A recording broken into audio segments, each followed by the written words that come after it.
Kabupaten Banjar secara umum merupakan daerah yang terluas ketiga di Kalimantan Selatan ini. Secara geografis kami mempunyai wilayah dari gunung, kemudian dataran sampai ke muara laut. Ekonomi masyarakat sekitar sini yang kebanyakan sebagai petani.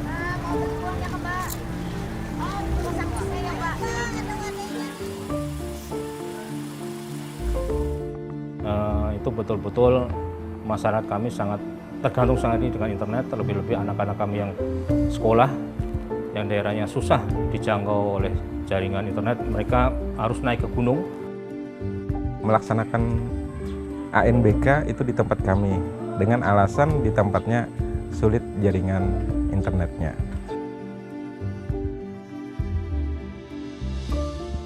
Melaksanakan kegiatan UKBM di desa, kita tidak bisa menghubungi mereka, kecuali mereka sudah turun di mana sinyal itu ada, baru terhubunglah SMS.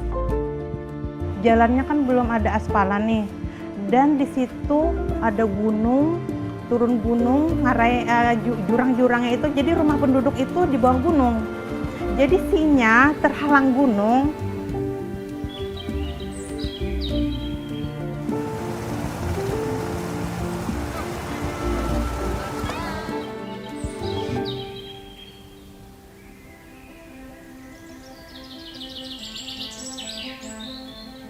Peran Stasiun Bumi ini yang saat ini kita ketahui Satria ini memiliki adalah 11 stasiun bumi. Kita menyebutnya stasiun bumi kecil ya. Yang gunanya adalah sebagai feeder link untuk memancarkan internet ke satelit, lalu akan didistribusikan oleh satelitnya ke titik-titik VSAT layanan di public services atau pusat layanan pemerintah di seluruh Indonesia, khususnya di daerah 3T. Nah, kriteria dari stasiun bumi ini sendiri memang sudah didesain di awal dari proyek ini, disesuaikan dengan demand atau kapasitas yang sudah dipetakan pada tahun 2018 yang sangat inline dengan desain dari satelitnya itu sendiri. Saat ini progres Satria 1 alhamdulillah pada tanggal 16 Oktober 2023 kemarin sudah berhasil berada di posisi ya di orbital slotnya, dan saat ini kita sedang melakukan IOR atau in orbit acceptance test, dan ini cukup baik ya, semua sistem sudah up and running dan healthiness dari satelitnya sudah bisa diinfokan. Dan kemarin kita juga sudah mendapatkan report dari teman-teman di lapangan bahwa satelit ini alhamdulillah akan berusia 18 tahun ke depannya, rencananya kan dulunya 15 tahun ya, dan kapasitasnya juga meningkat 160 sampai 170 Gbps. Sudah sangat banyak yang dilakukan untuk memverifikasi integrasi dan konstruksi dari segi satelit dan juga ground segment antena-antena besar sebesar 13 meter dan juga untuk network monitoring sistemnya. Jadi di setiap subsystem sudah dilakukan on-site acceptance test di mana setiap supplier melakukan testing secara berkala untuk memverifikasi bahwa barang yang mereka akan deliver itu sudah sesuai spesifikasi. Nah, sekarang kami sedang menjalani proses end-to-end integration dan testing di mana seluruh subsystem network Satria ini harus bisa nyambung dan data bisa di-collect dan data memang sesuai ekspektasi, dan disitulah kita akan bisa memonitor servis layanan jaringan Satria.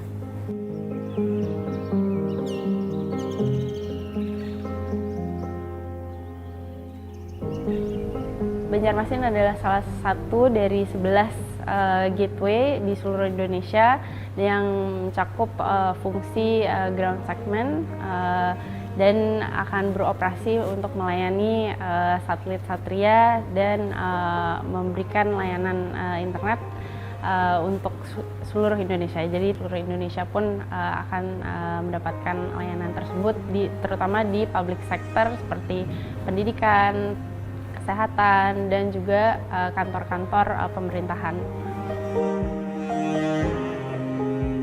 Kalau secara umum di Kota Martapura sendiri tidak jadi masalah, akan tetapi di wilayah pergunungan, yaitu di Kecamatan Paramasan, Kecamatan Sungai Pinang, Kecamatan Pengaron, Kecamatan Talaga Untung dan sekitarnya, yang notabene masih wilayahnya berupa gunung-gunung, itu akses internet sangat sulit.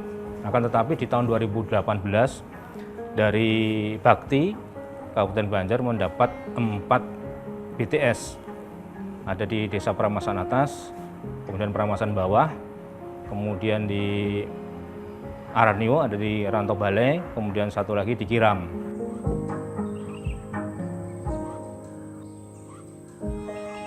Kalau sebelumnya itu ya untuk mendapatkan informasi yang cepat itu termasuk lelet atau lamban, karena belum banyak provider dari penyedia layanan internet. Terus tergantung lagi masalah ekonomi masyarakat sekitar sini yang kebanyakan sebagai petani. Terus untuk mendapatkan layanan internet itu sulit untuk harus berbagi dengan keperluan sehari-hari di rumah tangga. Terus dengan adanya bantuan dari Bakti, dari Kominfo ini, alhamdulillah bukan hanya di madrasah kami, bahkan masyarakat sekitar pun banyak yang memanfaatkan di sini. Sehingga dengan demikian, alhamdulillah dengan adanya bantuan dari Kominfo, alhamdulillah masyarakat sekitar sini dan juga siswa, bahkan guru-gurunya juga sudah bisa menikmati layanan internet untuk di tempat ini.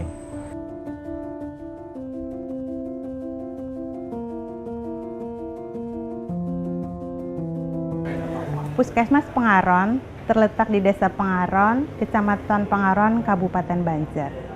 Biasanya pasien yang berkunjung ke sini dari daerah terdekat sekitar Puskesmas Pengaron.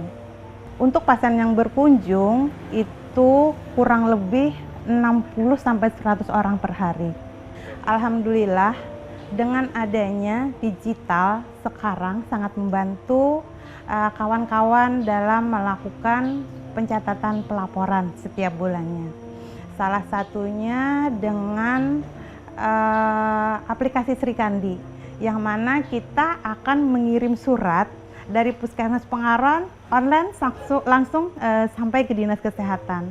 Sementara dulu kita di sini mengetik, kemudian melakukan pengiriman itu dengan diwakili oleh salah satu staf yang akan pulang lebih cepat untuk mengantar ke Dinas Kesehatan.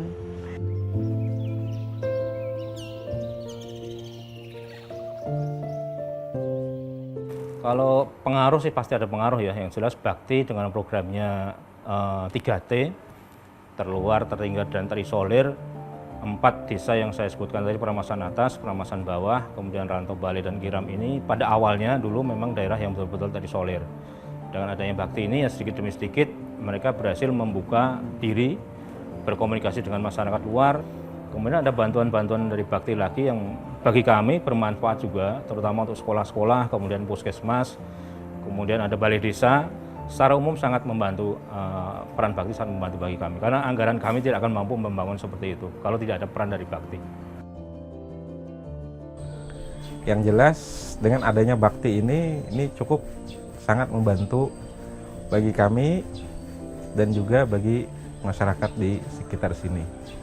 Jadi ibaratnya sangat membantu, karena sebelumnya kita masing-masing harus menggunakan kuota pribadi, dan sekarang dengan adanya Bakti kita mengurangilah biaya belanja kuota itu, kuota internet maksudnya.